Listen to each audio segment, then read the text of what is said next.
reading from the Holy Gospel according to Mark. Glory to you, O Lord.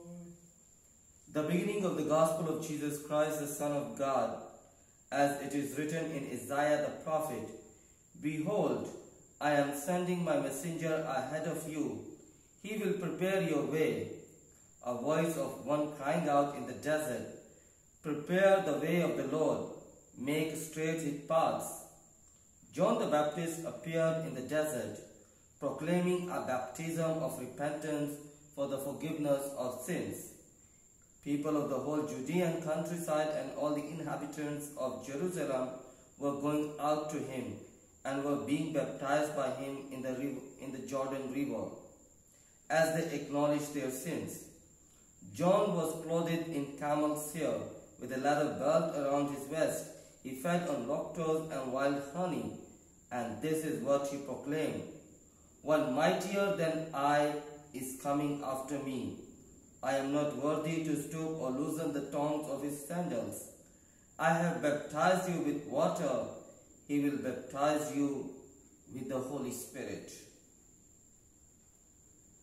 The Gospel of the Lord. Praise to you, Lord Jesus Christ.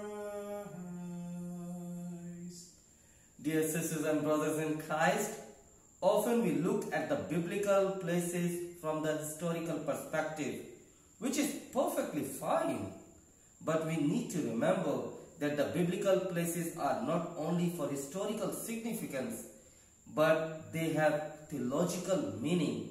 That is, they reveal the plan of God to us. While keeping this in mind, let us unfold the meaning of today's gospel, beginning with the question that why the baptism of John is so important that Mark the evangelist has to write in the beginning of his gospel. John the Baptist left all the places to begin his ministry in the river Jordan. Some of my friends have shared with me that they began their Holy Land pilgrimage in the holy city of Jerusalem or some other parts of Israel. Often I have been asked by students and friends, what should be our point of departure for the Holy Land pilgrimage? My answer is always the river Jordan.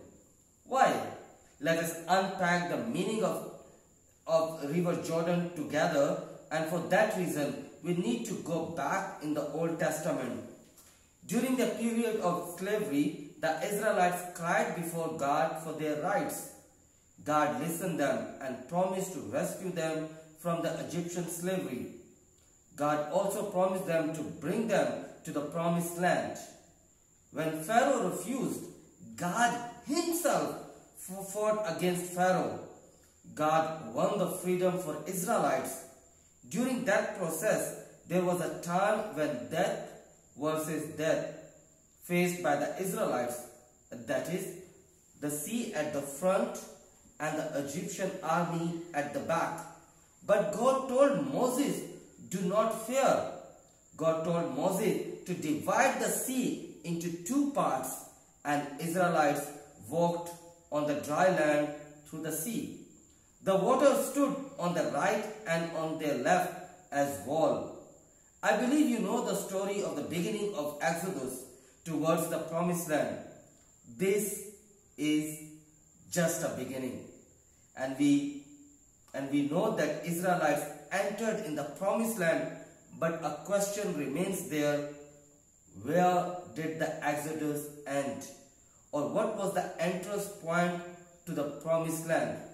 In the book of Joshua chapter 3 verse 13 to 17, we find an entrance point for the promised land, and that is the river Jordan.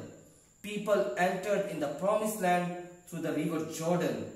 Now going back to our gospel reading, John the Baptist left pools of Jerusalem and other places to begin his ministry of baptism in the river Jordan, which is a visible time towards beginning of the Messianic age, because the old Exodus was ended in the river Jordan and new Exodus, John the Baptist begins pointed towards Christ, that he is going to begin the new Exodus.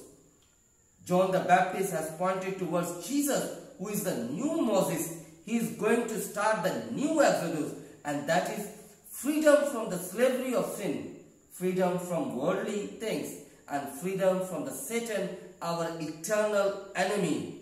And we know that Jesus has initiated the new Exodus, where old Exodus was ended. When Jesus himself entered in the river Jordan, there is no more promised land, but there the heaven opens and it becomes the promised heaven. The heaven is open is a visible sign that our new Exodus is not for worldly promised land, but we are all members of the new Exodus and going towards the promised heaven, and Jesus already prepared the houses for us there. Whenever our children receive the sacrament of baptism, actually they enter in the river Jordan and join the journey of new Exodus. The people who says, why Catholics are baptizing children? So my dear brothers and sisters in Christ, we want our children to join us in our journey of new Exodus towards the promised land, because fruitfulness is more important than success. That love of God is more important than the praise of people. That community is more important than individualism, and compassion more important than competition. May Mary, the mother of our Savior and our mother, intercede for us to follow Jesus in the new Exodus towards the promised heaven.